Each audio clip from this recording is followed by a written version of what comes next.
Welcome to Crash Concepts, where the economy, energy, and the environment are explored. Up next, fresh ideas and insights into the factors that are driving the world and shaping your future. Presenting information you can't afford to live without, here's Chris Martenson. Welcome to this Peak Prosperity Podcast. I am your host, Chris Martenson. You know, we talk about the 3 E's all the time here. That's our focus: the economy, energy, and the environment. And as you well know, my view is that knowing about where we are in the energy story is more important than tracking the economy closely. The economy is a subset of energy, not the other way around. No energy, no economy. It's really that simple. Now, digging a little deeper, we know that it's the energy returned on the energy you invest that provides the surplus energy upon which every single facet of our sophisticated, technological, mobile, and abundant lifestyles depend. Now, recently, there have been a number of energy narratives dominating the U.S. and global airwaves that really should not go unchallenged. I'm very excited to have today's guest on because I know of nobody that's been doing a better job of unpacking the complexities and tracking the realities of the oil portion of our energy story. Coming to us from Sugar Land, Texas, what better location, right, is Arthur Berman, a geological consultant with 34 years of experience in petroleum exploration and production. He's published over 100 articles on petroleum geology and technology, made 25 presentations just in the last year to professional societies, investment conferences, and companies, and is currently consulting for several E&P companies and capital groups in the energy sector. You might have seen him on CNBC, CNN, or in Platts Energy Week, BNN, Bloomberg, in the Financial Times, New York Times. He's been there. Arthur, thank you so much for joining us. It's a pleasure to be with you, Chris. So let's start with the shale oil narrative. It goes something like this. U.S. ingenuity and technological breakthroughs have unlocked vast amounts of oil, so much that the world supplies are now swamped, and in reaction, the price has plunged by more than 50%. Saudi Arabia is fighting to preserve market share by refusing to cut production so that they may gain a longer-term advantage over U.S. producers. Anything wrong with that narrative? Well, there's everything wrong with that narrative. Of course, everything in that narrative has some basis in truth, or it wouldn't be the storyline that it is. But let's start with the vast resources of new oil that have been unlocked by shale or tight oil production. You know, if you look at any kind of reasonable assessment of the plays, and there's really only 2 of them. It's the Bakken Shale in North Dakota and the Eagle Ford Shale in South Texas. The Permian certainly is producing a lot of oil, but it's kind of another story that we could talk about a bit later. And the reason it's another story is because the reserves just aren't really there. But if we look at the Bakken and the Eagle Ford, and we look at the proven reserves that anyone can find on the EIA, Energy Information Administration's website, and we look at both the proven and the proven undeveloped, which basically are, still not drilled yet, what we find is a big surprise, and that is that, we've only got something like 2 years worth of production left given current U.S. consumption.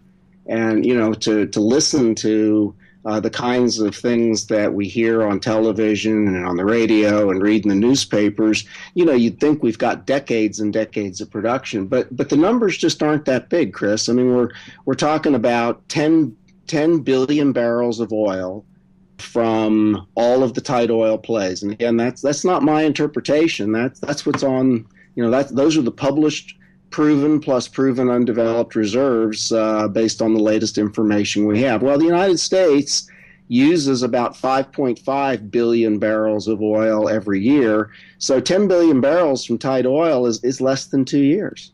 And those are the facts. We can talk about any other narratives or storylines you want, but as far as I'm concerned, that's the bottom line. And like I say, I'm including the proven undeveloped reserves, which have not been drilled. And ordinarily, my advice to companies is, don't put too much faith in proven undeveloped reserves because a lot of them won't be there. And why won't they be there? Because they're not commercial. The way that the Securities and Exchange Commission generously rewrote the rules for booking reserves for the shale players, this was back in 2010, was that you can book anything as a proven undeveloped reserve simply by proximity.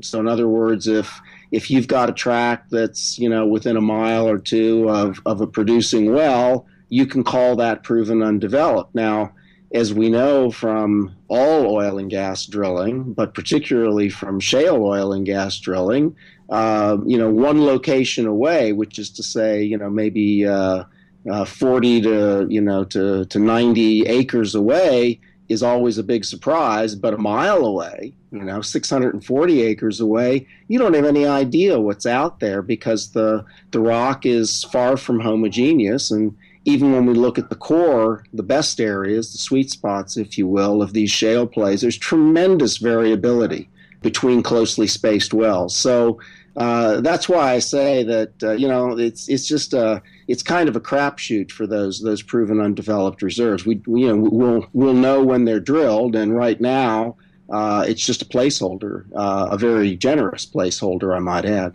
I think it was 2011, or maybe 12. I'm losing track of time, I guess. But I remember reading a presentation by Continental Resources, and they were talking about how in the Bakken they were going to do this downhole spacing. They were going to go down deeper into the Three Forks formations, and they were going to claim they were going to have up to, 20 wells per pad, per section. Do you know what came of that?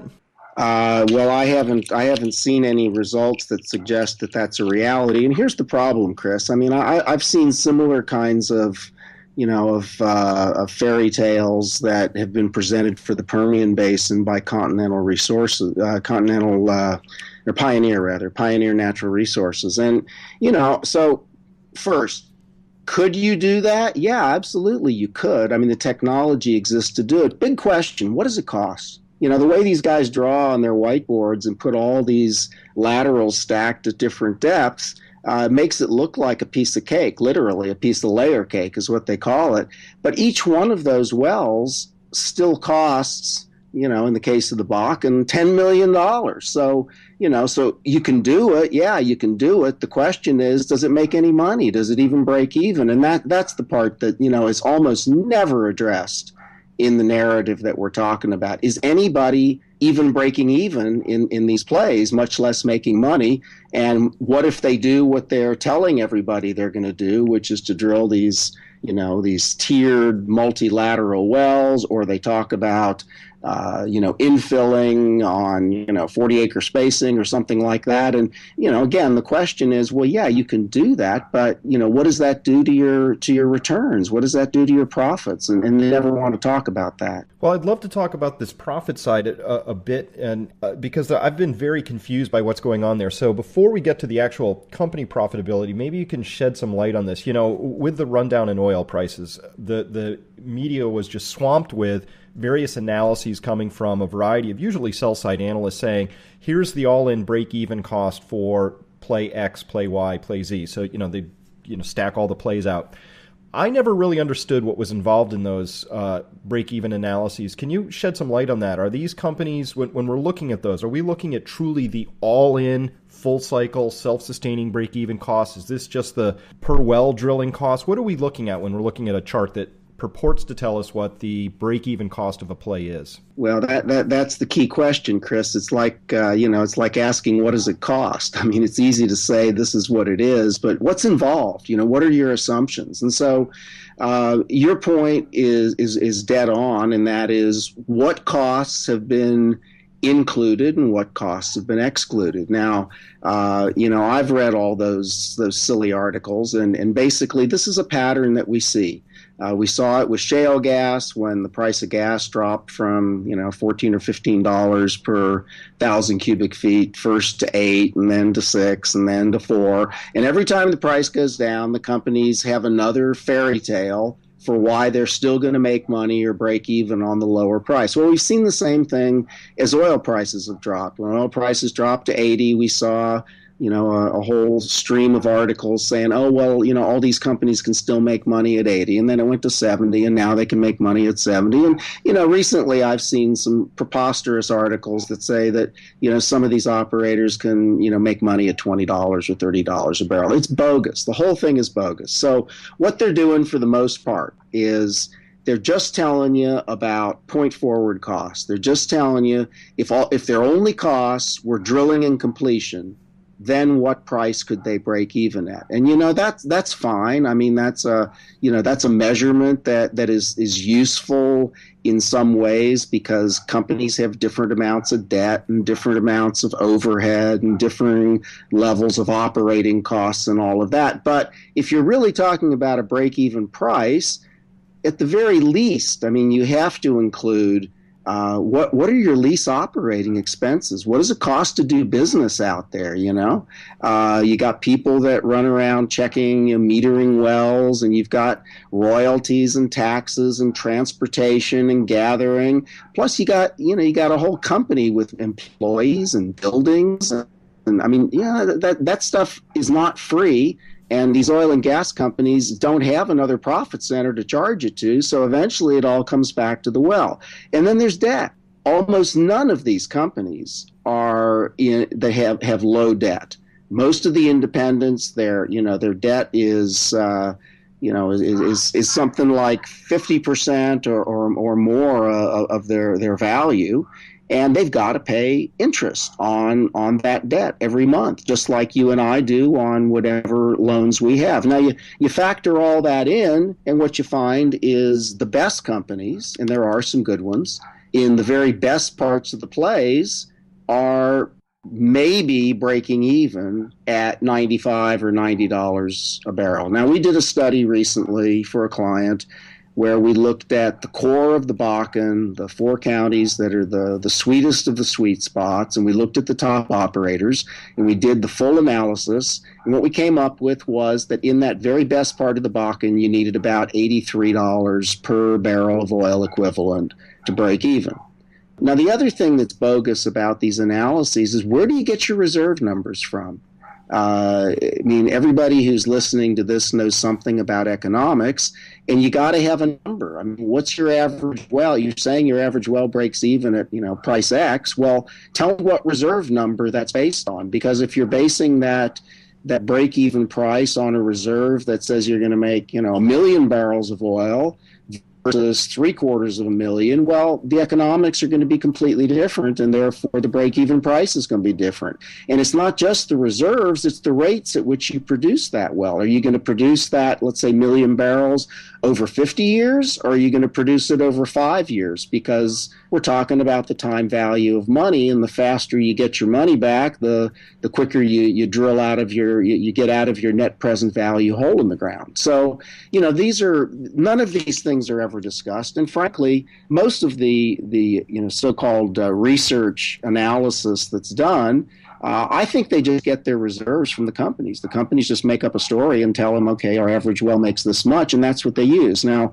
I go in and actually figure out what I think the most likely reserves are by doing the hard work, by doing the decline curve analysis, and doing that. And once you've got the reserves, and once you've got all the costs, and costs are publicly available. I mean, these companies give it to the Securities and Exchange Commission. Then you can actually do the real work of figuring out where do they break even, and it's way above what you're hearing in the mainstream media. Well, maybe this helps explain a conundrum, confusion that I've had for a while. For years, I've been tracking the financial returns of the largest shale operators. There's about 80 in my list that I look at.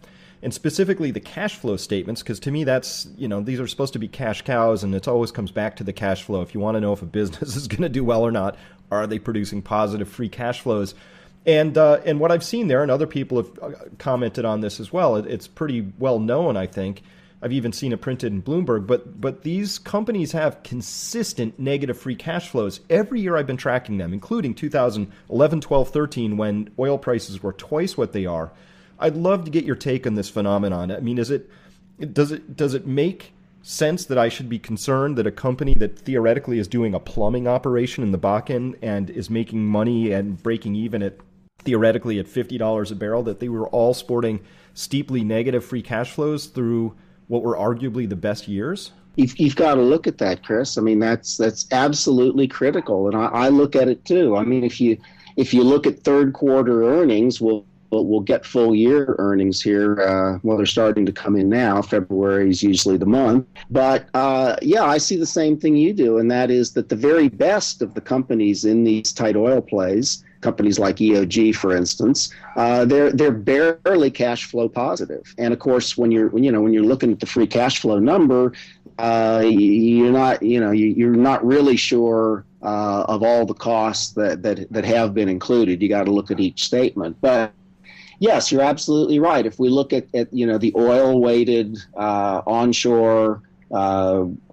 companies, and I follow about 50 of them, what you find is that their third quarter results say that they got negative free cash flow of about $5 billion. Well, the price of oil in third quarter was $93 a barrel. So you can just imagine what fourth quarter is going to look like. I mean, it's going to be a total train wreck if they were losing money back then. So yeah, I look at the same thing you do. I look at free cash flow, the difference between capital expenditure and cash from operations. I look at debt pretty hard too, and debt to equity is an okay measure, except that you got to take the company's word for their equity. I like to look at debt as a function of free cash flow. In other words, how long would it take this company based on the free cash flow that it's showing to pay off its debt? Well, if they got negative free cash flow, they're never going to pay off their debt. They keep getting farther and farther into debt every year. So, my view on this thing is that a lot of people don't fully understand the technical work that I do, and I don't expect them to.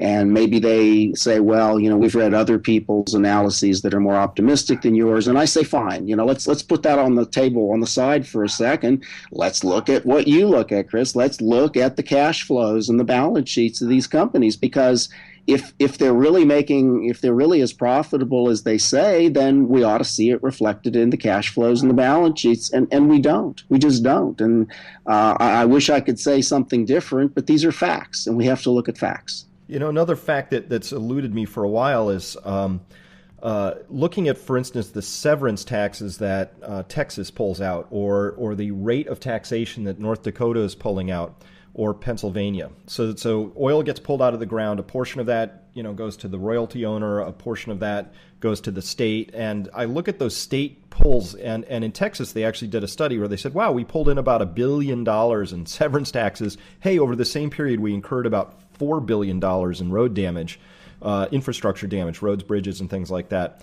It seems to me that the all-in cost of a barrel of oil, if we want to include that socialized part, which is, let's be clear, I think that the taxpayers of Texas are subsidizing the business. If you're only pulling $1 billion and you're incurring $4 billion of costs, is that a fair way to look at it? And is it true then that the all-in cost of this barrel is still being subsidized in some way that we haven't really accounted for yet? Sure, and I know that you think about the same things I do. I think about net energy, or energy return on investment, and you're talking about highways and other sorts of infrastructure, and typically that's not included. But let's just look at the physical energy that you have to put in to get a barrel of oil out, and most of this tight oil has a return of something like 5 to 1. So you get back 5 units of energy for every one that you put in, and we compare that to just about any other source of energy. If we look at like Middle Eastern oil, it's probably something like 100 to 1, and most conventional world averages outside the Middle East are maybe 30 to 1. So the fact when we hear that the United States is going to be energy self-sufficient, or we're moving in that direction, we have to be very clear that this is super expensive oil that's being produced. And who bears the cost of that? There are the social costs and the infrastructure costs. But basically what we're seeing unfolding right now, as oil prices are down below $50, is the ground truth. The ground truth is that these plays cannot survive on anything other than sustained $100, $90, $95, $100 oil prices. And that's the bottom line. So while everybody's celebrating and beating our chests about how, we're the best and we're number one, let's keep in mind, as long as the world can afford to pay for $100 oil, maybe we are number one, but watch what happens when that price goes down a little bit as it has right now. And you'll see that, no, we're not number one. And along those lines, if you just look at proven reserves of the world, and, again, anybody can access this information, the United States is a very long 11th among the producers of the world, which isn't bad. I mean, it's not bad to be 11th. It's good to finish a marathon as opposed to not being able to finish it at all, but you're not in the top tier, okay? And so when we actually look at reserves versus just rates of production, I mean, that's, the rate of production is the sprint, the reserve is the marathon. The United States is not a big oil producer. And as I said, we're going to be out of this stuff in a couple of years. And just today, I was looking at the Eagle Ford Shale, which is one of the two biggest plays, and according to many analysts in the United States, that is, many analysts, it's the play that has the most durable break-even oil price at low cost. Well, even the EIA shows Eagle Ford oil production peaking in 2016. That's next year. Where do we get this decades of production? Well, okay, fair enough.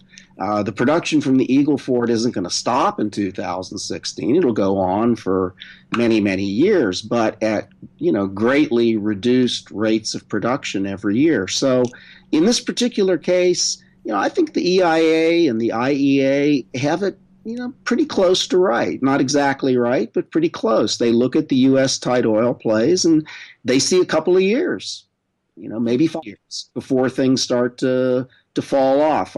I think it's less, but, I'm not going to split hairs. The point is that what we found is expensive and we've got a few years, not decades of it. So when we start hearing people pounding the table about how the United States should lift the ban on crude oil exports, well, that's another topic if we're just talking about free trade and regulation. But what in the world is a country like ours doing, still importing, 5+ million barrels of crude oil a day, and we've got maybe 2 years of supply from tight oil? What are we thinking about that we're going to export oil? I mean, what's that about? I mean, it's just a dumb idea. It's like borrowing money from a bankrupt person. It's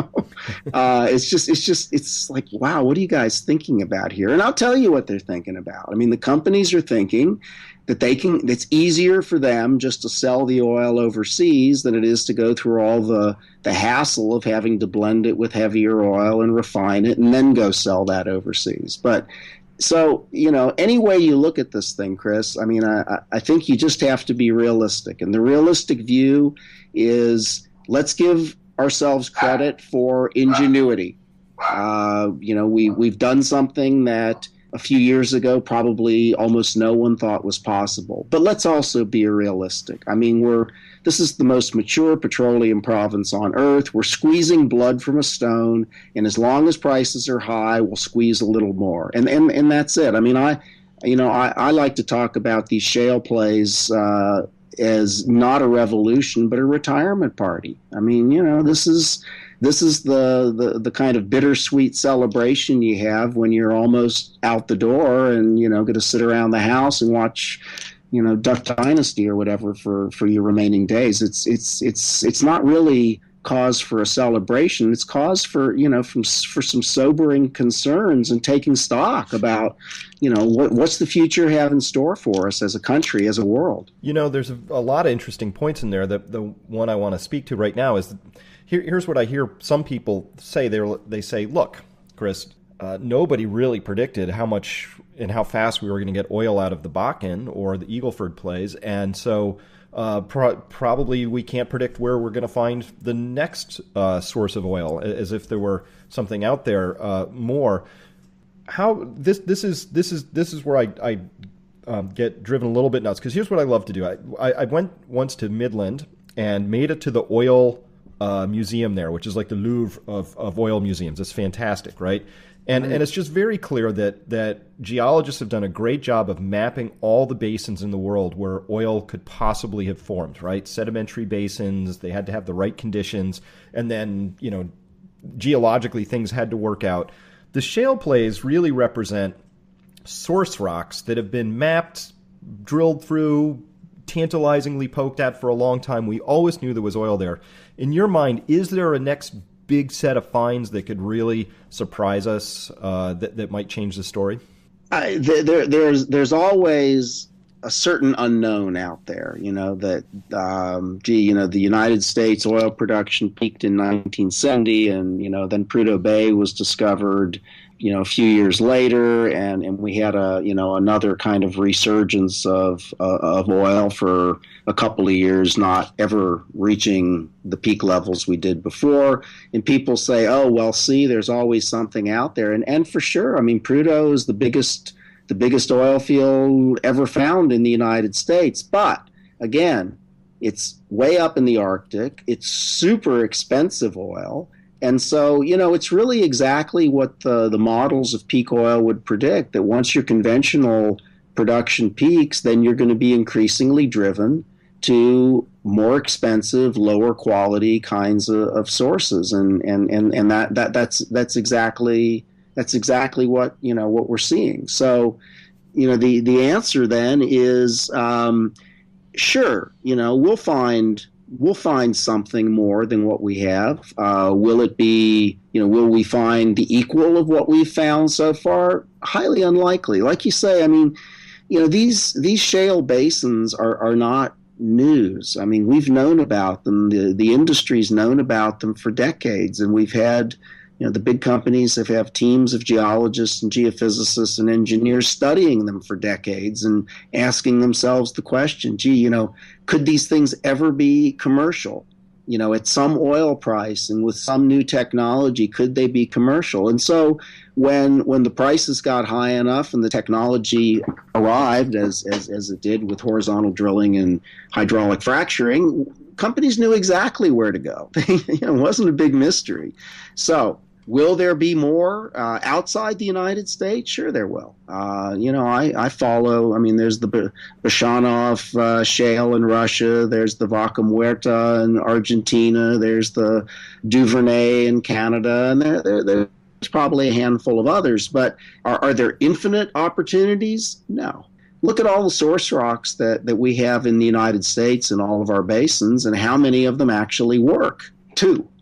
It's the same with shale gas. I mean, we've got gas that's been produced in every basin in the country, has a gas source rock. How many of those plays have been anywhere close to commercial? 5.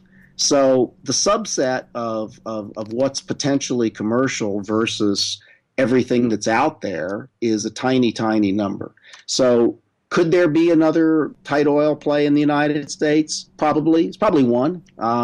Will it be as good as the Bakken or the Eagle Ford? I can't say, because I don't know what it is.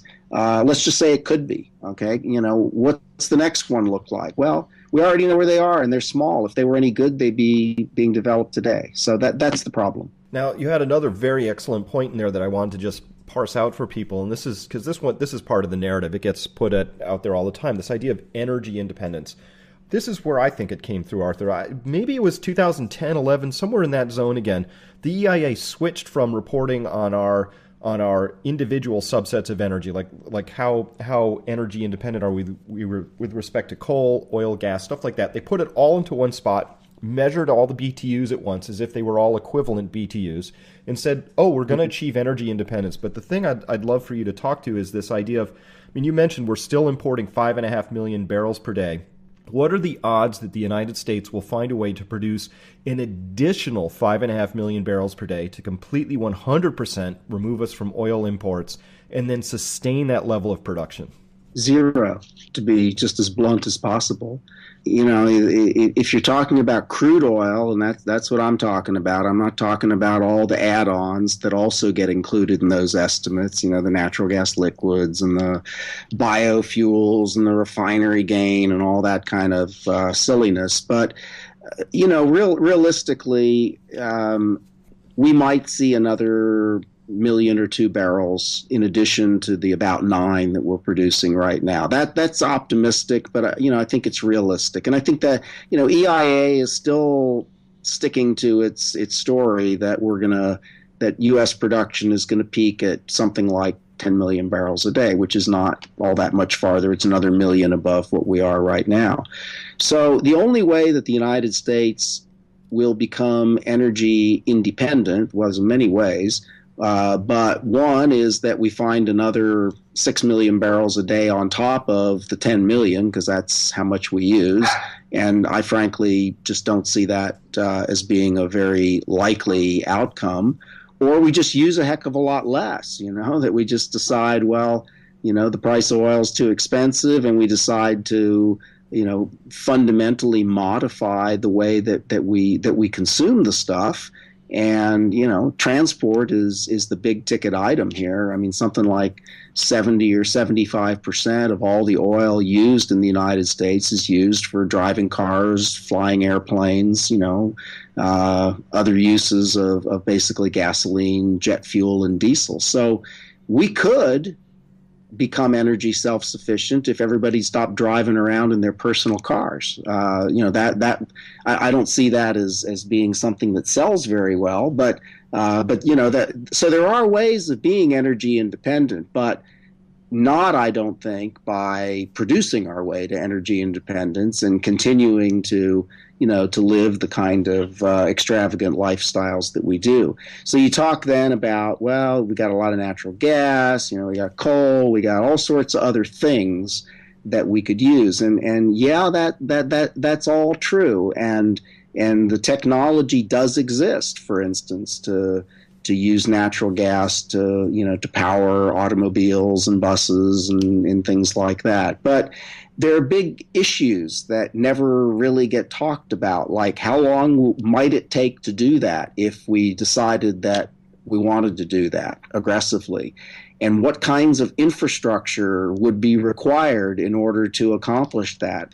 You know, we talk a lot about renewables, and I'm 100% in favor of renewables, but I also have to be realistic. I mean, wind and solar are, you know, something like, you know, less than 3% of our total energy consumption in the United States, and regardless of cost and technology breakthroughs, adoption is a big issue, and we're not going to get from 2 or 3% to 20% next year or next decade. It's going to take a long time. These things take time.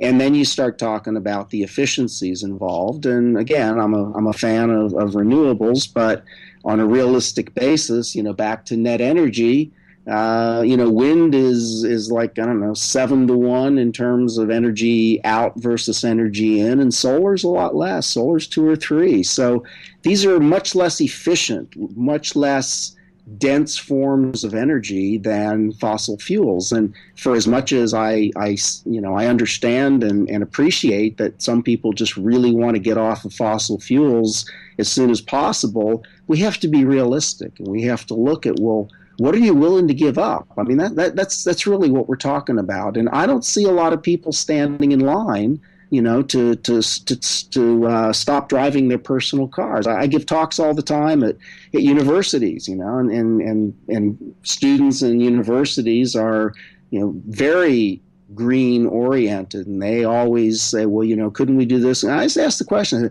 okay, how many people in this audience drove to this talk in a gasoline powered car, you know, and like 99.9% of them raised their hand. And then I say, how many of you drove yourself versus shared with a friend? And, you know, almost everybody raises their hand. So I said, you know, that my case is rested. I mean, you know, until this group of very ecologically, environmentally minded people start adopting the technologies that get us away from, so much wasteful use of oil, first of all, but energy overall, then what possible hope is there that everybody is gonna follow through and make these changes? So, again, I'm not trying to be pessimistic, and I'm not saying that I'm in any way against renewables or natural gas powered vehicles. I think they're all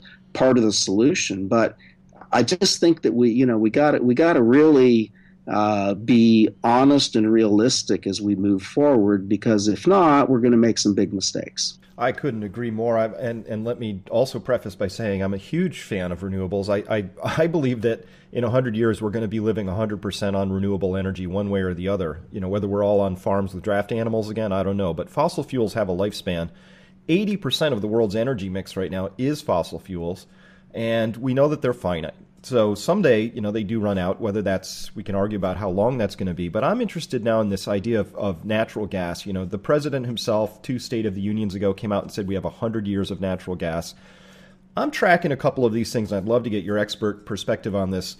I know price is involved in this because the all-in price of getting gas, dry gas in particular, out of these shale plays is probably higher than the current price of gas. So if the price of natural gas went up, we might get more drilling. But I'm looking at things like the Barnett play is the oldest play we've got. Really intensive drilling by the charts I look at starts in 2007-ish, maybe 2008. And it looks to me like it peaked possibly forever in 2012 or thereabouts. Is that really the lifespan of an average shale gas basin, or is that just a function of the Barnett getting the legs kicked out from under it by low prices? Well, all of those things are factors, Chris, but let's zoom out for a second and let's just talk about oil and gas plays and basins in general. And a shale gas or a tight oil play is no different from 30,000 feet than any other kind of oil or gas play. So you discover something, whether it's a field or a play or a new productive basin or a new productive country, and in a relatively short amount of time, you've found the best stuff. And so for a play, any play, to peak in, the Barnett really got started with horizontal drilling in 2003. And so if, let's say, it peaked in 2012, a decade. That's absolutely normal, anticipated behavior for any play in the world that's any good at all, and we won't argue about whether the Barnett's commercial or not, but one way or another, a lot of capital was spent drilling a lot of wells. 18,000 wells have been drilled in that play. So if when you dedicate that amount of drilling to any play, whether it's tight oil, shale gas, just about anything in the world, 10 years is about it before, things peak and it produces for a long time afterwards, but at much lower rates. So we look at shale gas and the Barnett's peaked and is declining. In fact, all of the shale gas plays except the Marcellus are in decline. So the other 4 are all in decline after a decade or less. And like I said, that's not cause for pointing the finger at shale gas and saying you guys weren't as good as you said you were. It's normal. It's what you expect. And so the whole shale gas story, the 100 years of gas, is just it's a really silly number that comes from looking at all the gas that is technically recoverable, which means that again we're back to the Continental Resources or the Pioneer Natural Resources of, drawing multilaterals. Yeah, you can do that, but would you ever do that? No, you wouldn't, because you can't make any money off of it. And so if you take every molecule of methane that exists anywhere in the United States, and you say, what if that is technically recoverable if we didn't care a whit for having to make any money off of it? Well, you don't actually have 100 years. You got about 90 years, and some people say, oh, well, big deal, it's about the same. And, what I say is, gee, when I was in school, a 90 was a B and a 100 was an A. So if 90 is as good as 100, then I guess a B average is as good as an A average, right? But again, that's just, that's really that's the big, huge picture. And a ton of that gas is in accumulation so small that nobody'd ever bother to develop it, underneath national parks, underneath cities, at 30,000 feet, or, that's what's in that mix. Now, you actually go through those kinds of estimates and say, well, gee, what if all that could be a reserve? What if that could potentially be commercially producible? And you end up with, something like 15 or 20 years. And then again, I always go back to let's look at proven and proven undeveloped reserves as a benchmark. Because if the number you're talking about, if you see years, but your reserves suggest that you got 10 years, and that's about what we have, you got a big problem, guys. You can't say we got 100 when you're aggressively booked proven and proven undeveloped reserves, or maybe 10 or 15 years. So we actually start looking, and again, this is publicly available information. I mean, the EIA publishes reserves for shale gas, and anybody can go look at it. And this is not Art Berman's interpretation. This is what the EIA says. And so the total shale gas for the United States at our annual consumption rate of about 26 trillion cubic feet is 8 years. We got 8 years of shale gas. That's what we got. Now, I'm gonna have to question that, because I'm looking at a chart right now that the EIA put out as part of its 2014 Energy Outlook, and they're looking at they're projecting all of the gas that we're going to get out of all the different formations, and they have shale gas going steadily getting larger and larger and larger in output from now until 2040. In fact, if I have my little numbers right, by 2040, it's producing nearly as much gas as coming out of shale gas alone as we are consuming today. It's a little over 20 trillion cubic feet. What are they plotting here then? They're doing a production forecast. What they're doing is they're saying, all right, if you take the rate that production has grown in the shale gas plays to date, and you just continue that on into the future with a little bit of, throwing in some contingencies, that's what you get. Now, there's a big controversy going on right now. Mason Inman published an article in Nature magazine in December, which is called The Fracking Fallacy. And in that article, he pointed out that the University of Texas Bureau of Economic Geology has done a comprehensive and detailed study of all the shale gas plays over the last couple of years, and their forecast is completely different from the EIA's. The University of Texas forecast says that all gas production for the United States is going to peak in like 2022 and then decline. Okay, so Inman, pointed this out, and there's a third source of all of this forecast work, which is a geologist named David Hughes, who he retired from the Canadian Geological Survey, and he's currently working with the Post-Carbon Institute. He did a similar in-depth blood and guts kind of every well analysis of every well in all of the shale gas plays in the U.S., and his number is very similar to the Bureau of Economic Geology, the University of Texas number. So when I compare the UT, the David Hughes, and the EIA forecasts with, again, proven and proven undeveloped reserves, the UT is dead on. I mean, it couldn't be closer if they tried. Dave's number is slightly higher, but in the exact same general range, and EIA's is off the charts. So the question that I've asked publicly in writing is, do the guys at EIA that make the forecast talk to the guys that do the reserve accounting? because again, that's the first question that any kind of realistic geologist or engineer or geophysicist asks. That, okay, we've made this forecast.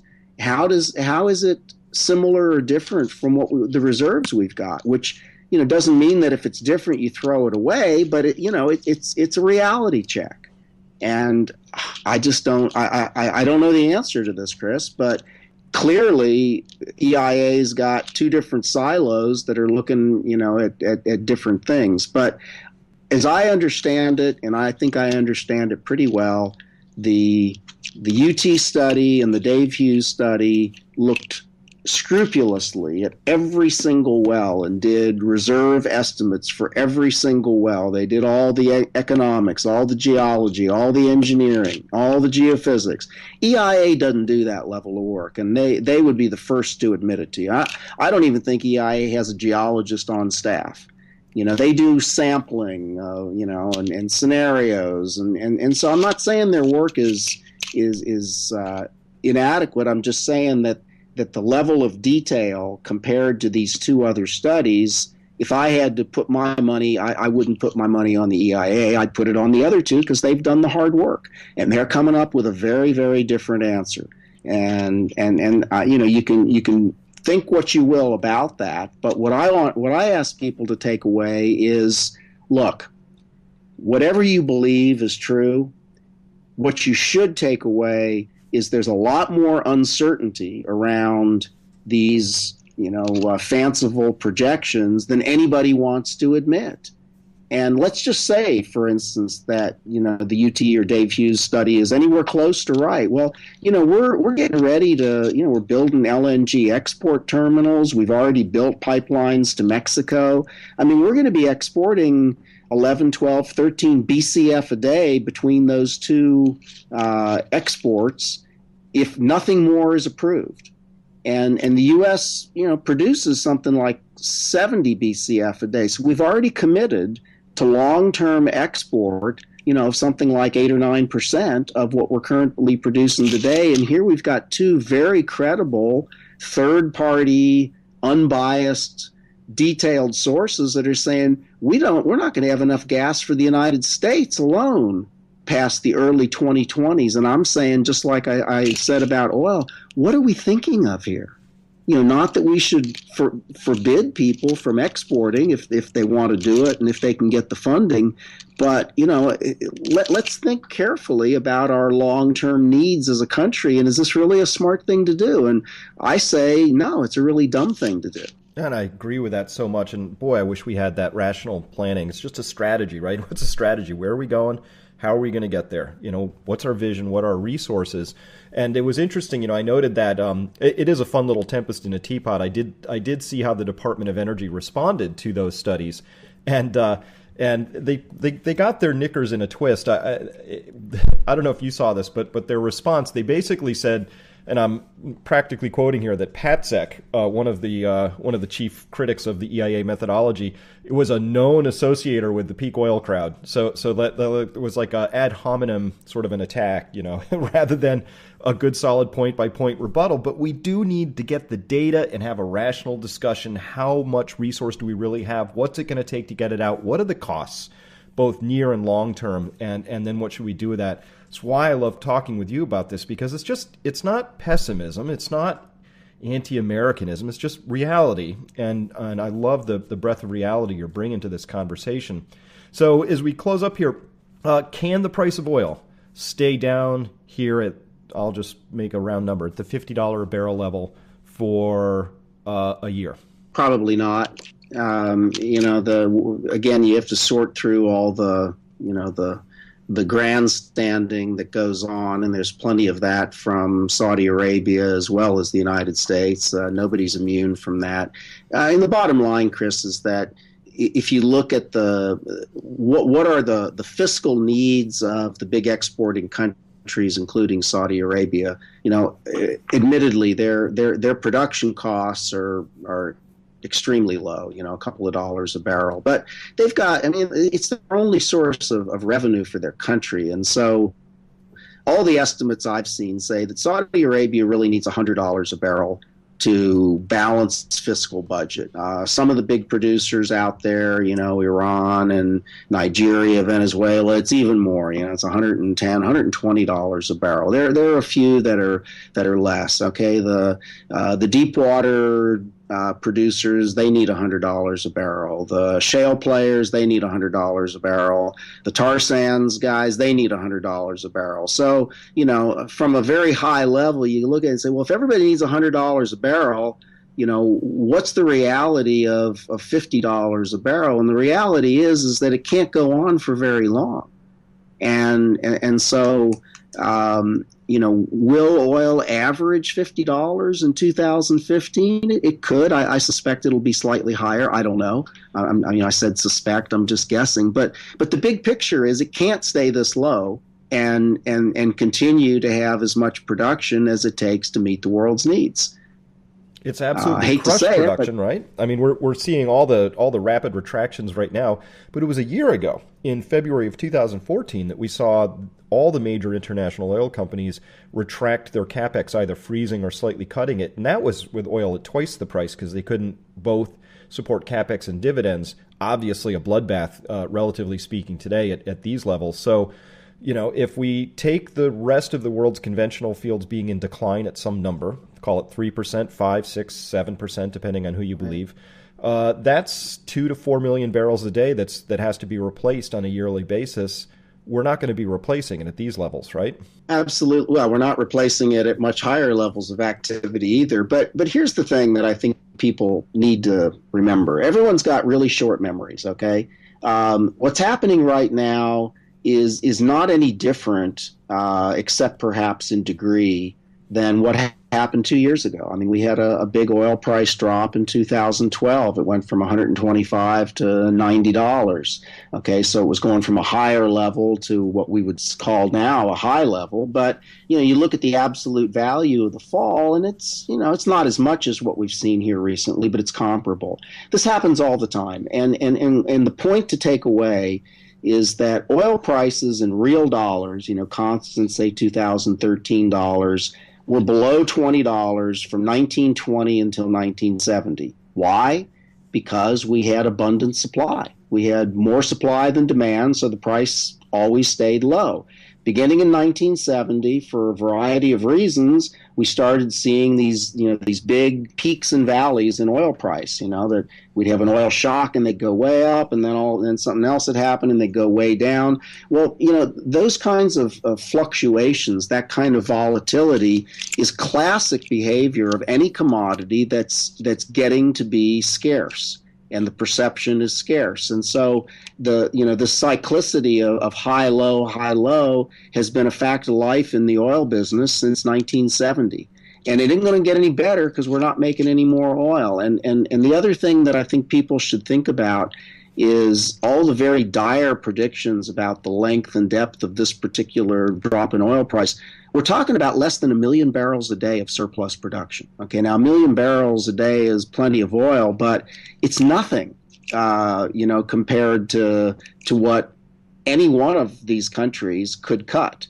Okay, so yeah, Saudi Arabia is, I think, acting in very clear self-interest. I don't think there's any conspiracy going on here. They're just saying, look, why should we take the hit and lose revenue on production so you guys over in the United States can continue to produce your brains out and make money? What's that about? No, we're not going to cut. We want you to cut. And since you won't, we're going to help. We're going to let the conditions that'll force you to cut persist for a while so that you do cut. We don't want to be the only ones cutting here. It isn't fair. That's not what they're saying, but that's what I'm saying for them. It isn't fair. Why do we expect Saudi Arabia to control the price of oil for the world? I mean, where did we get that idea? I mean, they've almost never done that. So, bottom line is that I don't think this particular crisis, if you want to call it that, price crisis, will be as long or as deep as many people think. But in answer to your question, yes, oil prices could average $50 for 2015. I think they'll probably average a little bit higher, but they're going to start recovering here relatively soon. I mean, probably in the next few months, because they can't stay where they are. And low prices mean people use more oil. They drive more miles. Demand gets stimulated. This is what happens every time. So I think people should look at this as not it's not a crisis. It's nothing unique. It happens all the time. If there is a crisis, it's that we just don't have an abundance of oil left in the world, and this is what we see. Price cycling is the classic for any commodity that's in scarcity, and that's what we're seeing. And oil being in scarcity is obviously should be a very, very major topic of concern. And I agree with you that a lot of the signs that we're seeing are actually proof of peak oil. But of course, with a little burst of ingenuity or high prices, we saw the shale oil story come on, and people use that as an excuse to ignore the unpleasant reality of what we're going to do when, not if, but when oil becomes in short supply. And that's because nobody wants to change the way they live. Right, and that's why 99% of the hands go up and say, I drove here by myself. It's concerned in this carrying So give me a reason why I don't have to change my lifestyle, and I'll take it. Right away, without any question. I will not examine that fact too closely. Thank you. Exactly.